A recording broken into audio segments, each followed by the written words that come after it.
Welcome, one and all, to the Draft Savages NFL Draft Podcast, brought to you by FootballSavages.com. I'm your host, Seth Cox, and with me tonight, one of my co-hosts, Justin Higdon. Justin, how are you? Always good, man. Excited to talk about the AFC North. That's obviously the best division in football.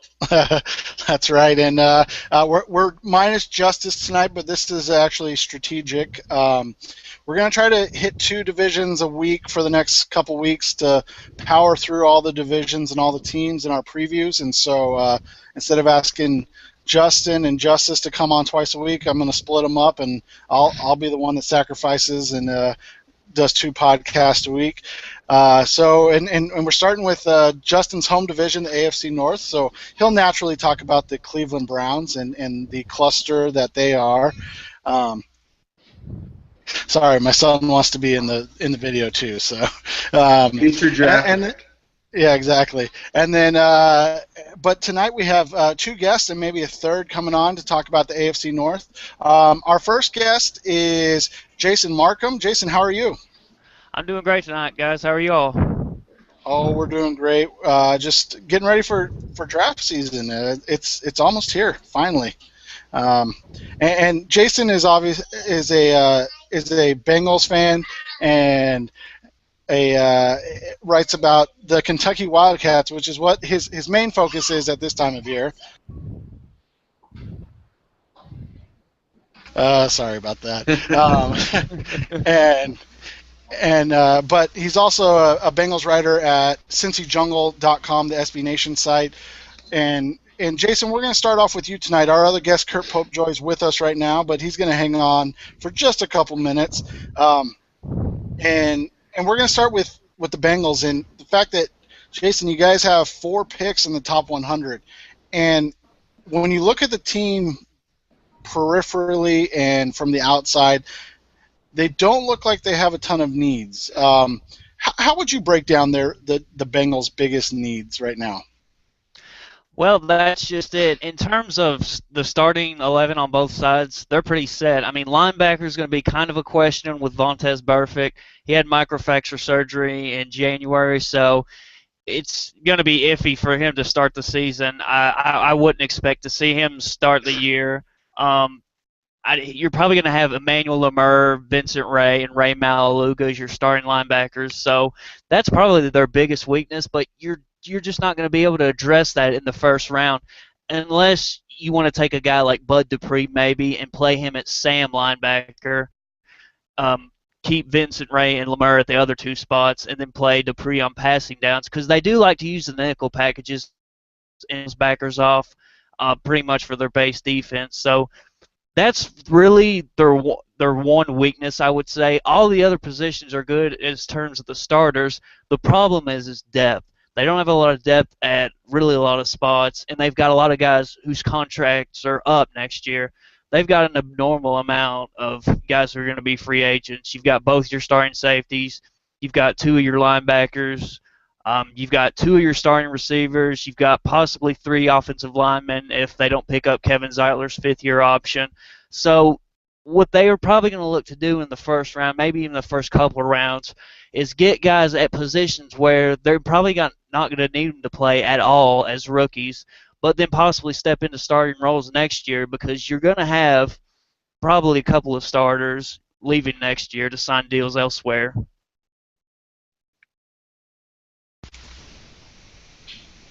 When you look at the Bengals and the fact that they do have, 4 of those top 100 picks like we talked about, they're kind of known for going true best player available. I mean, you look at their drafts recently, it's been a lot of guys that you're like, wow, they're not going to have that impact year one that maybe other guys would have on that team. Do you think that holds up as true in this draft, Jason, or do you think maybe they look to address the position of linebacker, maybe even along the offensive line like you talked about early in this draft, and then kind of fill out the rest of the best player available from there? I really think they're going to go best player available. There's a number of guys there at 21 that could be available. It's looking like it's probably going to be an offensive lineman. Eric Flowers out of Miami, Lyle Collins out of LSU, Andres Pete out of Stanford.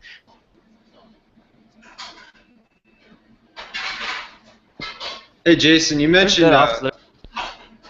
Oh yeah, go Sorry, you ahead. cut No, out. you're going. Yeah, you mentioned Lyle Collins, and we had Joe Goodberry on recently, and he kind of hinted that he thought that Lyle Collins was the top player on their draft board.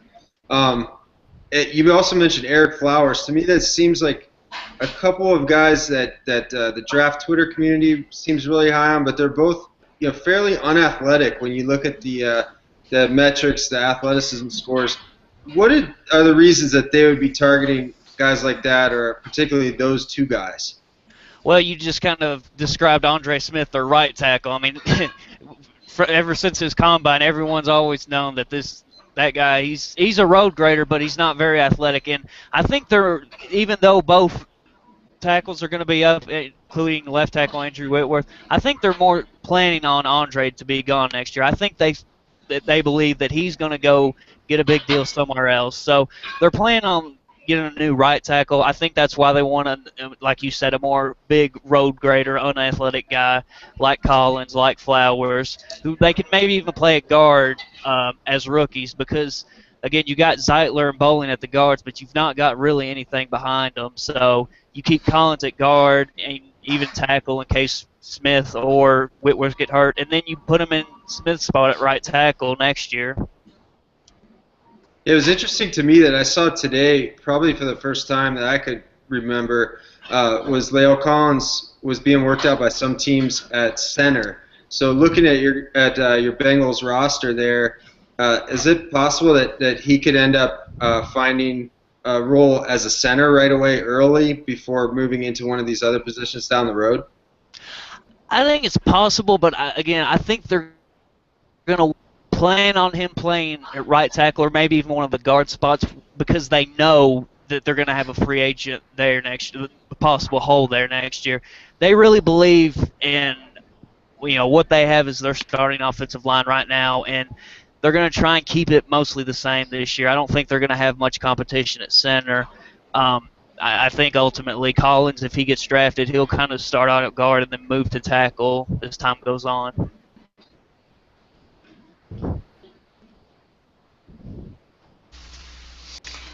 On day 2 of the draft, Jason, we've seen the Bengals really address the weapons department.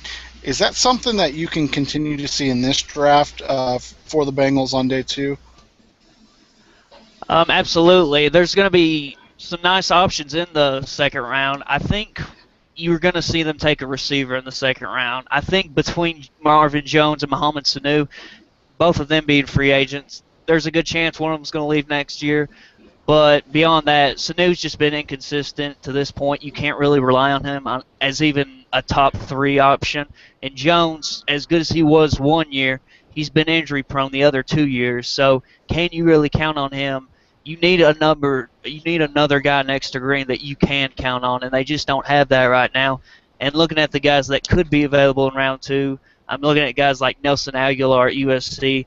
He'd be the perfect complement for Green because he's going to be running more of the underneath stuff to, keep double teams off Green and allow him to get deep, get free downfield. He's just not. Green is just, even though Dalton's not a good deep ball thrower, Green's just having a tough time ever getting open deep down the field because they've always got a safety ready to get him as soon as he beats his first man off the line of scrimmage.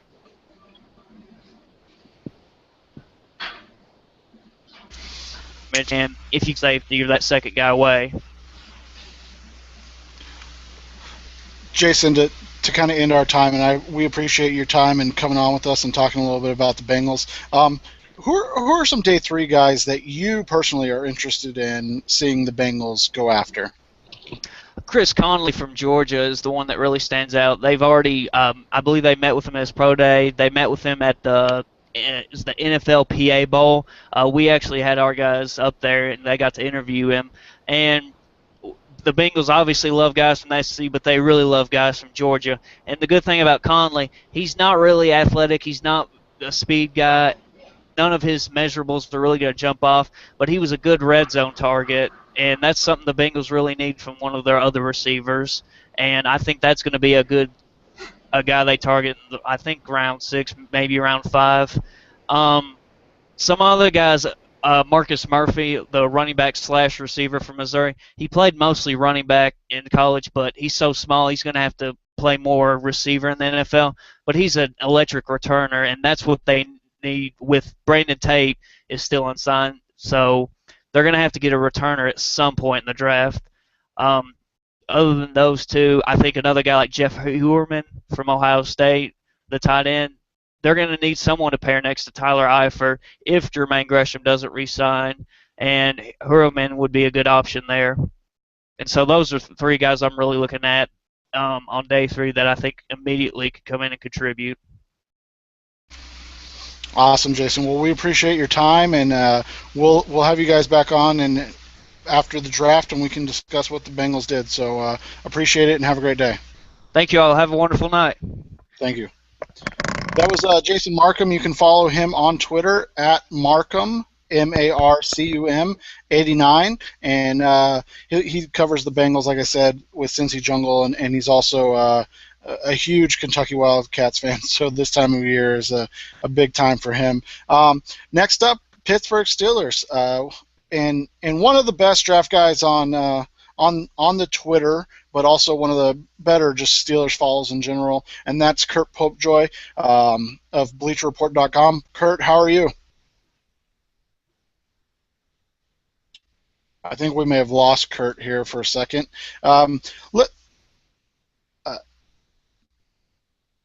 Justin, for you, just looking at what kind of Jason talked about while we wait for Kurt to come back in.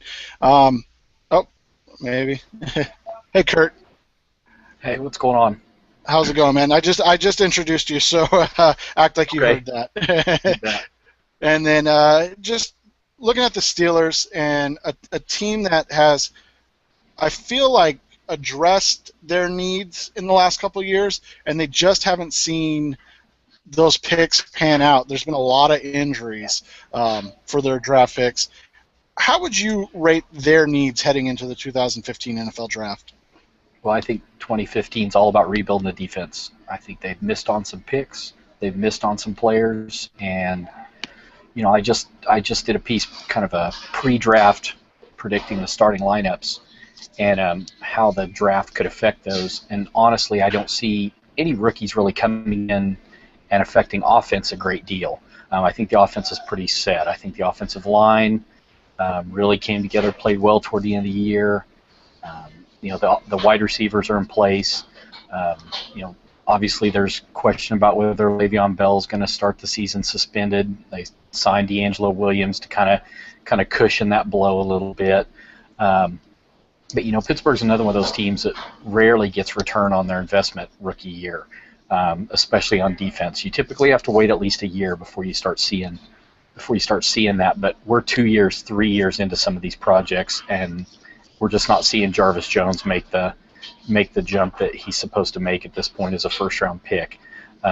So I think that this is going to be a really defense-heavy draft. I could see them maybe drafting wide receiver on day 3 because Marcus Wheaton's going to be coming into a contract year. I could see them possibly drafting a tight end on day 3 to maybe as part of that transition. They tried last year. They got a couple tight ends. One stuck around, one didn't. I could see that happening again this year on offense. But other than that, I really think that defense is going to be kind of the focus. Obviously, outside linebacker, to me, has been their number 1 need. Cornerback, probably number 2, and probably safety would be their number 3. But Pittsburgh's another one of those teams that kind of expect the unexpected. You never really know what to expect, especially from that first-round pick. They go pretty vanilla sometimes and don't really impress their fan base a lot, and they don't really care. They like drafting defensive linemen in the first round. I know that Tomlin has hinted that cornerback is kind of the top priority. It's been a long time since they spent a first-round pick on a cornerback. Everybody remembers Chad Scott. He was the last first-round cornerback that took. So I'm not holding my breath that they're going to draft a corner in the first round. I just have a feeling that it's going to be, a pick that we don't really expect, a pick that's not going to come in and have an impact right away because that's just sort of how they do things. They tried to kind of force Ryan Shazier into a starting spot last year, kind of pressed him into a position he wasn't ready for. He got hurt, never could really get up to speed. Be interesting to see, what they do with him even this season. I've heard some people say that they're going to try, that Butler wants to maybe move him outside a little bit and keep Sean Spence inside, and use him and Lawrence Timmons and Vince Williams as kind of a three-man interior rotation. Try Shazier on the outside. So there's going to be a lot of moving, a lot of shuffling around.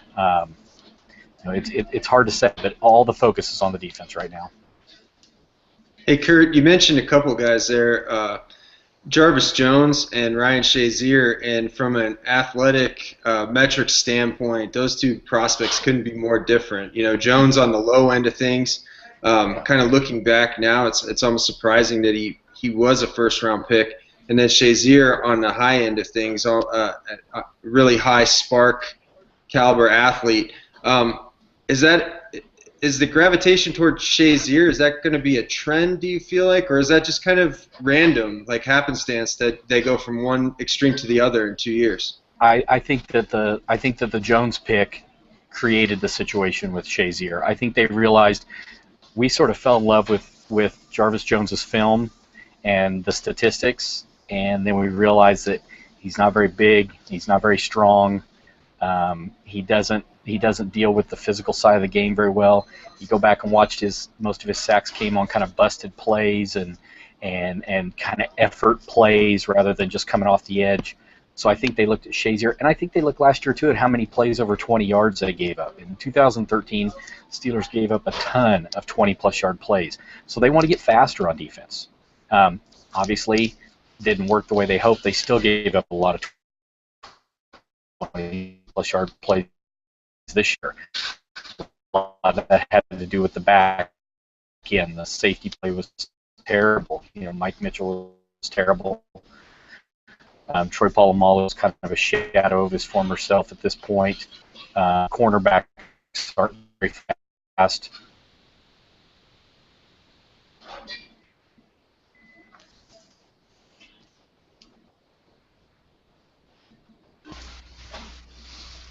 Kurt, you cut out there a little bit at the end. You hit on some questions that many of us have about the Steelers, though, and when you look at their draft and coming into this draft, one of the strong points has been the edge rusher, outside linebacker grouping, and then the depth, maybe not overall top talent, but the depth at cornerback. Do you think that plays into what decisions or where the Steelers go at 22 with, especially the dearth of talent at safety? Maybe they try and find that safety in round one and take advantage of the depth, or are they a team that they're just, they're going to find what they want? I think they're going to take the top guy on their board regardless. While I agree with you about cornerback, that I don't see them rushing to draft a corner. Outside linebacker, to me, the pass rushing outside linebacker position in this draft is really top heavy, but then the bottom kind of falls out kind of quick. So I've made a comment that if they don't have an outside linebacker in the mix by their second round pick, it's strictly a project player at that point.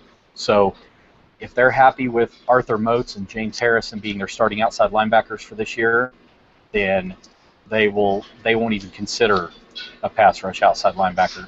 But with Cameron Hayward and Stephon Tuitt starting at the ends, don't be a bit surprised to see them address nose tackle in the first round. They love building that offensive line, and they're still looking for Casey Hampton. A lot of guys think it's Daniel McCullers. I don't think it's Daniel McCullers. I think he's too big, too tall, plays too tall. If somebody like Eddie Goldman's sitting there at 22 and the top 5 edge guys are off the board, I wouldn't be a bit shocked to see them go off script a little bit and draft a nose tackle instead. I know at one point before Danny Sheldon kind of became the hot name, a lot of mock drafts had Sheldon going at 22. I don't think he'll be there at 22 at this point, obviously, but a position like that would make sense to me. I'm still keeping the faith that one of the big 5 edge guys slides, Dupree or somebody makes their way to 22, or Pittsburgh makes a little move to go up and get one of those guys, because I really don't think you can do enough on the back end to fix that pass rush. with a third-round pick. Can you wait till the second round and maybe get Nate Orchard or Daniel Hunter or something like that? Possibly, but are they going to help the team this year? I question whether or not they're ready to play this year. So for me, if they got to make a little move up to get an edge guy, that's what I'm going to do. Get a cornerback in the second round. Depth at corner is great. Safety is another matter altogether. I personally, and I've said this on Twitter before, that there are plenty of cornerbacks out there that are going to be had in the third and fourth round that I wouldn't be opposed to trying at free safety. Gunter, the kid from Miami, is a pretty good player. I'm curious to see what he would do at a free safety spot. But a healthy Mike Mitchell might be exactly what this team needs. Supposedly he played hurt all last year. Tomlin's going to give him the benefit of the doubt. Probably see Shamarko Thomas playing some strong safety. So I don't see, everything I've read from what Tomlin has said is there is no panic as far as on defense. I'm a little panicked myself, but that's just because I've just watched his pass rush deteriorate so much over the course of the last 3 years. And I really haven't seen them do anything to improve it. So that's the area I want to see them go after. But don't be shocked if it's a nose tackle, because that's kind of a Steelers pick, or a guard. They may just decide we're going to draft a guard and let Ramon Foster leave next year, and then everybody will be upset for another year.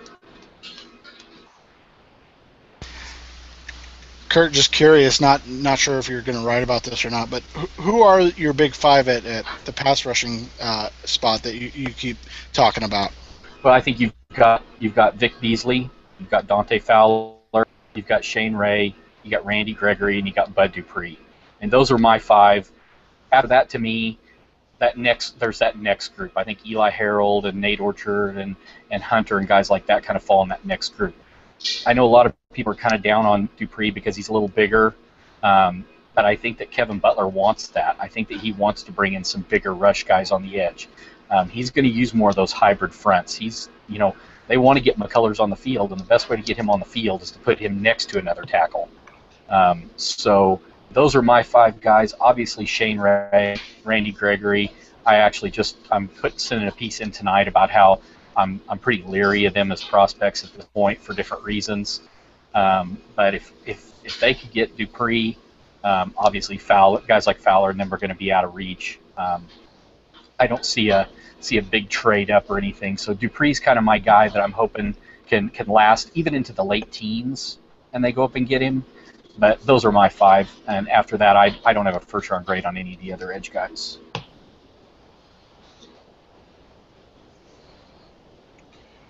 Kurt, when you look at day 3 of this draft, as we end this up, who are some guys you have your eyes on that you think could be guys that can work either immediately or down the line for the Steelers? Well, I think the one guy that I'm most curious to kind of track his recovery is Ifo Ekpreolomu from Oregon.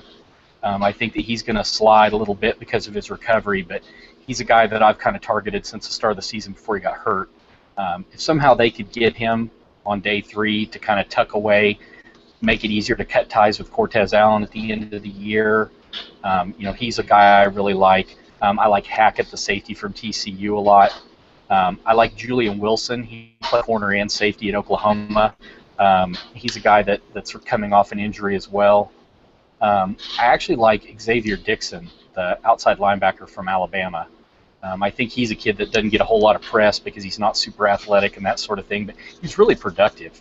As I go back and watch more Alabama, I really kind of like what I see from him as far as a value at maybe a 4th or 5th round pick. Like I said, I think they're going to address wide receiver at some point, and the wide receiver that I really find kind of interesting as a Steelers kind of wide receiver is Antoine Goodley from Baylor. He's kind of big and kind of physical, more of a running back, really playing wide receiver. Would do well in that kind of horizontal passing game that Pittsburgh likes to use, where you kind of just get the ball out to somebody and let them make a play. So he's another guy that I like late in the draft. And the kid from UCLA, McCarthy, the big nose tackle. I don't know where, I've seen projections from in 3rd round, 7th round. If they do want to add a nose tackle and don't want to take one early, he's another guy that I like.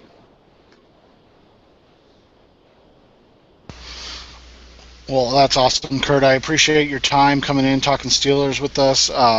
Follow Kurt on Twitter. He's at NFL Draft Board, and you can find all of his work at BleacherReport.com. He's the featured columnist for the Steelers, and you're also working featured content for the draft as well, correct, Kurt? Right. Right now, I'm doing all draft. I'll do the Steelers draft day stuff, and then so all my Steelers stuff right now is on About.com. So. Awesome. So, well, thanks for your time, Kurt. We appreciate you hanging out with us and talking a little bit about the Steelers and their upcoming 2015 NFL draft. And good luck. Hope one of those edge rushers falls past the Steelers and into the Cardinals' hands. There you go. Just so you know. All right. Thanks. Have a great. Thanks, Kurt. Have a good one. Yep. That was Kurt Popejoy of BleacherReport.com, and now let's get to the Browns, and I'll try to do as much reading while you talk on the Ravens, and I can talk about the Ravens at the end. We had a couple of guys that we were trying to get a hold of that just couldn't make it work with their schedule. But Cleveland Browns, another year with 2 first-round picks. Is this a year that they make out with those first-round picks and find some maybe impact talent in year one? Hey, they're due, right?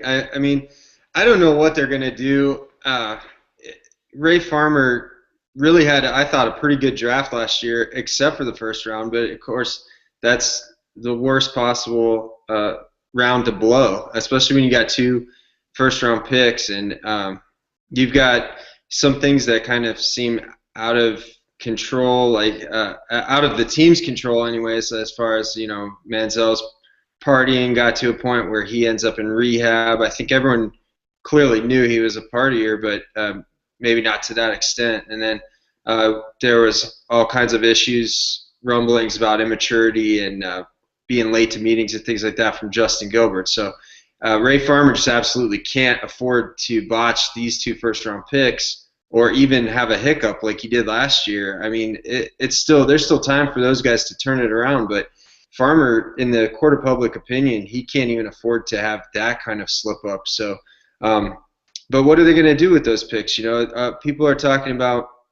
the Browns being players to trade up for Marcus Mariota, and I think that would be a huge mistake. They just can't afford to allocate that type of those types of resources into the same position that they just did a year ago. And I do know that you've got to get the quarterback position right to get this thing turned around, but I'm not sure that's the way to do it.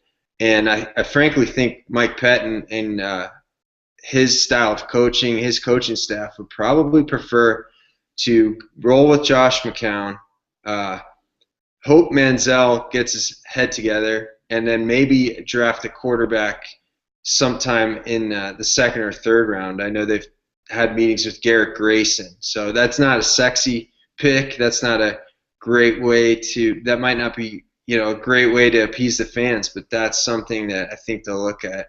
I think their biggest need is defensive line, front 7, and so I really would like to see them use those 2 first-round picks to get that strengthened up. The Browns, ever since coming back from from moving and coming back as an expansion team, they've really struggled against the run, and last year was no exception. So I know Mike Patton wants to shore that up. You talked about the defensive line. The Browns were strangely aggressive, I would call it, in free agency.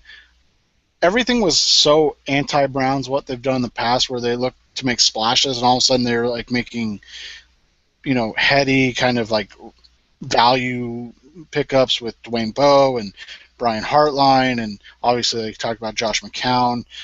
Nobody that's nothing sexy, nothing earth-shattering, but all guys that can help you help a team win.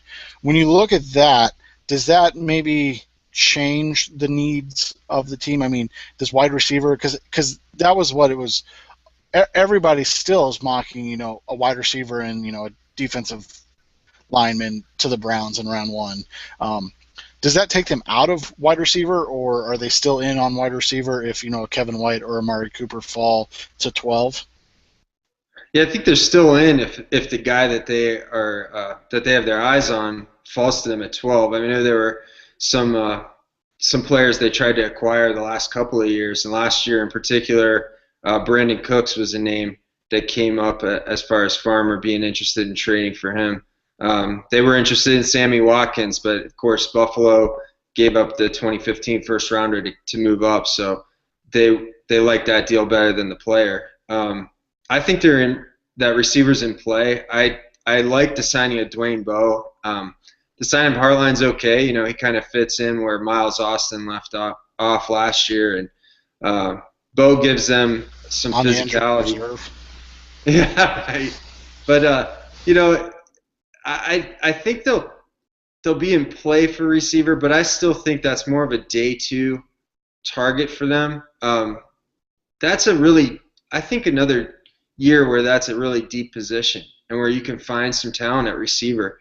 And I think Farmer actually prides himself in the fact that he found Taylor Gabriel as an undrafted free agent last year. You know, he collected a lot of undrafted rookie receivers, and then Gabriel ends up being a big contributor for them.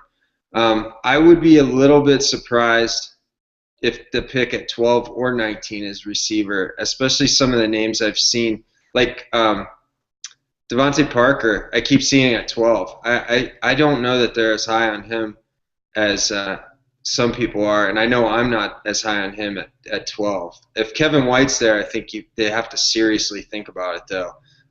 Probably the same with Amari Cooper. I think that's a guy Farmer would probably think hard about.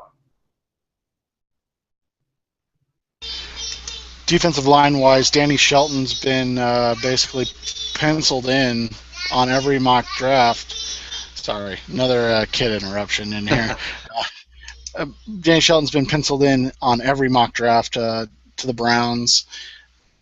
I know, well, just based on the Savages, we're not fans. We're not, with that. But when you look at the defensive line, who are some guys you're a fan of? Well, Shelton is a player I would love for them to be able to get in the second or third round, and I know that's just kind of a pipe dream at this point because he's continually being mocked in the top 10. I think that would be a mistake. We've talked about that before on the show. I just don't see him making enough of an impact to be worth that type of pick. But there are people that disagree with me on that.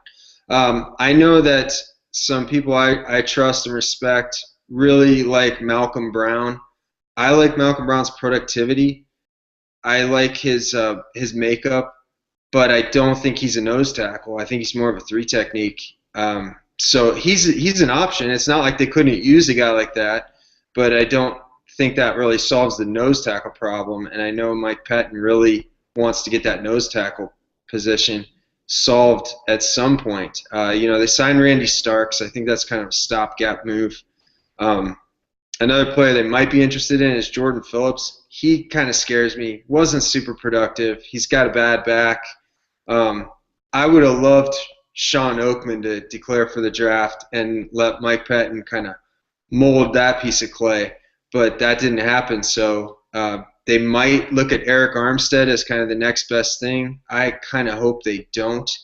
One of the players I'm looking at that I think will be a good fit is if he falls to them at 12 is Bud Dupree, maybe even at 19 if people are turned off by the Wonderlic score, the low Wonderlic that Dupree had. Another one I like for them is Preston Smith. I think he's a guy who can move inside, outside in that scheme and create some pressure, especially really look good causing pressure up the middle this year. Dupree and Smith would be an awesome first round for the Browns if they got him at 12 and 19. There's kind of some similarities, and they kind of do some of the same things, but I don't think you can ever have too many guys like that. But then you'd be looking at nose tackle later in the draft, and the pool is going to be thinner and thinner. It is, and that's something we talked about. I mean, I'm a fan of Terry Williams out of ECU and those guys, but you wonder what the value is going to be because, as we've talked about before, the nose tackle position, the pure 0-1 guys, it's so few and far between in this draft and in every draft. I mean, you can't expect to see a lot of 330-pound individuals out there that are able to, move and hold up to an NFL, regimen. But when you look at day 2 of the draft and where the Browns have really made some hay lately, and say what you want about, like you said, those first round picks, but Batonio, Kirksey, and West last year, and Desir, I mean, those are all really good picks. Those are all guys that are going to be not just roster guys, but not just depth guys, but guys that play. Who are some guys that you see and positional targets you see on day 2? I think that at some point on day 2 they're going to look at offensive linemen. I know Alex Mack has an opt-out after this season, so they could be looking at a player who can play center, maybe fill in at guard or back up at tackle this year and then move into center spot next year. Cameron Irving is a player that would fit really well, but he's probably not there on day 2. So I know they worked out La'el Collins, and they tried him at center. That's probably wishful thinking if they're looking to land him on day 2. But I might look at a guy like Ty Sambrailo, who could move inside to guard, maybe line up at right tackle. He's a player that I think more and more it sounds like he will be available in round 2. If they want to go farther down the list, they might look at Grasu from Oregon. I wouldn't like that pick too well. I think day 2 would be early for him. A center that I really like is B.J. Finney out of Kansas State. He's really not an athletic guy, but he just gets the job done. I think they could land a player like him on day 3, but I think offensive line is a position they would like to target in that 3rd round range. Second round might be a time where they look for receiver, see which one of those receivers, if a guy like Jalen Strong falls out of the 1st round and he's there on day 2, I think that would be an outstanding pick for them. Another position they might look to address is tight end, but unless the top tight end, maybe Max Williams, falls to that 2nd round pick, they will probably stand pat. It's not a real deep tight end class, and they might hope to land a player like Jeff Hireman later. Day 3, who are some guys that you like? Well, I mentioned Finney. If they want to go with a center on day 3, I think they could probably land him in like the 4th, maybe even 5th round. So they might look at other centers as well, again, preparing for life without Alex Mack. A tight end like Jesse James from Penn State, who people are kind of soured on, but I think has a lot of upside. And if he can just be willing to block, I think he could do it. He's a big, strong guy, and he tested really well in Indy, and he's made some highlight real catches. So that's a player that I know they've also looked at Tyler Kroft out of Rutgers, so they are in on tight ends. I talked about quarterback. They've been linked to Petty, Grayson. Those guys more and more sounding like they'll go on day 2. But the Browns might have something up their sleeve as far as quarterback. I wanted to mention a couple guys who I think might help as far as that nose tackle, that defensive line position on the day 3 range, and that's Xavier Williams from Northern Iowa. He could play 3-tech, but I think he could play the nose tackle too. At least somebody to have and give a try at that spot. And then sleeper kind of guy from Louisiana Lafayette, he maybe could be had in the 6th, 7th round, is Justin Hamilton. He's kind of undersized for a nose tackle, but he's used to playing that role for their defense, and he was a really big-time facilitator for their other defensive lineman, Christian Ringo, who was one of the tops in the FBS in sacks and tackles for loss. So Hamilton is a player I would like to see them at least give a look late in the draft. Anything else Browns related in this draft coming up? The one thing that they just can't do, like I said at the outset, is to blow these picks. And a first round like Shelton at 12 and like Bryce Petty at 19 is like my worst nightmare. So, I'm just praying that they learn the lessons from time and that Ray Farmer can make some good picks before he goes on his little 4-week vacation at the start of next season. All right. Yeah. Oh man, if you guys draft Petty, I had a dream the other night though, not to get too intimate here, but I had a dream the other night the Cardinals selected Paul Dawson at 24, and then I woke up in like a cold sweat, and I was, I was like, why would we just draft Kevin Minter again? I don't know what's going on. Seth wakes up and does a shot of whiskey at like 4 a.m. That's right. All right, so Baltimore fans, if you continue to listen. First off, I'm taking your needs from NFL.com and Lance Zierlein. So if you have issue with these needs, take it up with him, not me. Just looking it over, 3 picks in the top 100, a bevy of 4th-round picks. So they could be a team that kind of are 4th and 5th-round picks. They have 3 4th-round picks and 3 5th-round picks. So if they like somebody and a guy starts to fall, that could definitely be a team that makes a move kind of up the draft, give up a bunch of those 4th and 5th-round picks. They have their top 5 needs as wide receiver, corner, outside linebacker, running back. Obviously, we all know about that, and safety. They re-signed Justin Forsett. I'm assuming both Pierce and Rice Pierce is gone. I'm assuming Rice is never going to play with him again. So running back makes sense. Could they be, kind of a sleeper team that pulls the trigger on a Melvin Gordon or Todd Gurley at the end of round 1? That would be a oh God, what's the guy's name? The GM's name? Ozzie Newsome. Yeah, that would just be so out of character, I think, for him. It's not really a value pick. And I think it's interesting, too, when we look at a lot of these mocks. Who's a guy that we see mocked to Baltimore kind of regularly? It's Dorial Green-Beckham.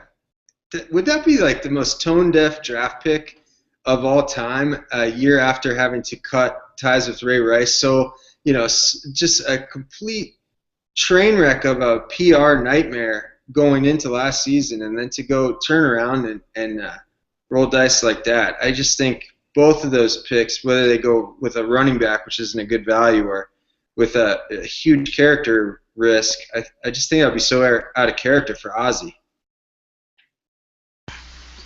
There's a lot of talk about them addressing the cornerback position. Jimmy Smith didn't really work out. You look at they have Ladarius Webb, who's not the player he was. What was it, 3 years ago when he blew out the ACL? The problem is after Marcus Peters and for us, not Trey Waynes, but maybe Kevin Johnson. There's not a ton of first-round corners. There's depth in this draft at cornerback, but I wouldn't say there's a ton of top-end talent. So at 26, they're not really in a great position to draft a cornerback, would you say? It depends what you think of a guy like Byron Jones, who's like the hot combine name. Like I watched Byron Jones, and full disclosure here, I watched one tape of Byron Jones after the combine. I'm still catching up on him, but he looked rather mechanical to me. I know his agility times which was pointed out to me earlier today, were very good, but he just didn't look it on tape, and he didn't run the 40 yet, so we're still waiting on that. But he's kind of made a meteoric rise after that combine. And then a player that I saw being mocked in late first round today, and I don't buy into this at all, is Jalen Collins from LSU. Collins is tall, and there's a shortage of tall corners in this draft, but I think that's really putting a lot of chips on. I used the craps analogy earlier on Twitter. That's putting a lot of chips on the hard 8 and hoping to really hit the jackpot. I don't like that. I don't like him on day 1 at all. I think it's more of a late day 2, early day 3 pick, and you can't just go reaching for guys just because they're tall. So I don't think corner doesn't really appeal to me where they're picking, unless one of those guys that you mentioned, maybe Kevin Johnson. That's still a little early for me. But beyond Peters, I I think they're going to have to look elsewhere. And but the Ravens are really good at drafting. Usually, you mentioned outside linebacker. Shouldn't that spot be held down by now by Arthur Brown? I don't know. I just had Wide to receiver. draft Yeah, Twitter. exactly. Yeah. Wide receivers, another one that kind of seems like a sweet spot for some of those wide receivers that people might have question on. Jalen Strong, you and I, aren't huge on Devontae Parker, so 26 would kind of, be in that range. Obviously, we hit on Green Beckham. That I don't want to say it can't happen because the draft, anything can happen in the draft. It makes zero sense. A guy that I've seen mocked a lot there, and it's basically like replacing one guy that does one thing with another guy that does one thing, and that's Devin Smith. I know you're an Ohio State guy. You've been kind of on that Smith's a round 3, round 4 type of guy. That late day 1 or late day 2, early day 3 type. I've seen him mocked to Baltimore a lot to replace the departed Torrey Smith. He does kind of the same thing as Torrey Smith. Maybe he does do it better. I feel like he does have better hands than Torrey Smith. But at 26, that just seems kind of high. Yeah, I agree with you. It does seem high to me. And, I've probably seen more Devin Smith than a lot of people out there. I've seen pretty much every game that he's ever played. I really like him, and I'm glad for him that he's getting this type of hype. But I just don't agree with it, and I think he is more of a late day 2, early day 3 guy. I think people connecting the dots, they look at the type of player he is, and they say, well, he can step into that Torrey Smith role seamlessly. But and he can, and I agree with what you said, that he's got better hands than Torrey Smith. But and he definitely wins those contested catches, those deep balls that we love to see. That he makes those highlight reel catches. But I just don't. I just think 26 is early for him. But if that's the player they want, if that's the role they need to fill, and we touched on this a lot, and we'll continue to touch on this down the road. Teams do draft for need, if that's the need they perceive, if that's like the missing piece to the puzzle for Flacco, where they feel like they can get back and make a deep playoff run. I mean, they were close last year, so that might be a type of player they target. So maybe another player like Rashad Perriman or even Sammy Coates. I think those two guys have a lot riskier hands than Devin Smith, and I kind of would group them all in that early day 3, late day 2 range. But those could conceivably be the picks. To end and we're not going to get into like day 2 and 3 guys with the Ravens because honestly, like, we don't know enough about the Ravens and everything like that. We know the players, and so we've talked about the wide receivers that fit and things like that. So, but when you look at the Ravens and the need along the offensive line, that could be a good spot for like a La'el Collins or a TJ Clemmings if they fall that far to 26. Don't you feel like that is probably the right range and fit wise that would kind of make sense there? I think that would be the right range. To me, it doesn't sound like Collins would make it that far. So Clemmings could be a player that does fall into that range. But a player I've mentioned before who I prefer over TJ Clemmings if they were to go the route of an offensive tackle would be Donovan Smith. And that's the big tackle from Penn State. He was kind of a surprise declaration. Once he declared for the draft and I studied his tape, I really liked him. Once he did the athletic testing, I liked him even more. I think he's a solid second-round left tackle and a guy who you can keep at left tackle. So that is a player I think would be better than TJ Clemmings. And he's been playing offensive line longer. We've talked about how Clemmings moved from defensive line not too long ago. And I know some people want to move Clemmings maybe to left tackle or guard. Then you're talking about teaching a player a third different position in a short amount of time. So I like, if they're going to go offensive tackle, I like Donovan Smith better. but that could be a spot where they decide to pull the trigger on that. And I would like to see Smith be that surprise first-round pick for somebody, if not Baltimore, for somebody else, because I just know how this league values offensive linemen, big guys like that, and it would be fun for me to see that. All right. As we wrap this up, appreciate everybody listening and tuning in as always. You can check out our guests from earlier tonight, Jason Markham at Markham89 and Kurt Popejoy at NFL Draft Board. You can follow Justin on Twitter, as always, at AFC2NFC. And then our other co-host, Justice Mosqueda, at JUMOSQ. As we wrap up the AFC North, this division seems kind of wide open in the sense that everybody's just good enough to be a contender outside of maybe the Browns right now. No offense, but how does that? Yeah, exactly. How does that play into the draft and kind of what everybody does? Well, I think you're looking at three teams that are trying to fine-tune what have already been recent playoff teams, playoff rosters. I think Pittsburgh is trying to fix some recent mistakes, so they're a little bit behind where Cincinnati and Baltimore are. But then with Cleveland, you're talking about a team that started last year 7-4. They thought they were ready to make a run at the big dogs, and then the wheels fell off. Until that quarterback position gets fixed, or at least the hole gets plugged on the ship for a season. This is a team that routinely goes through 2-3 quarterbacks a year.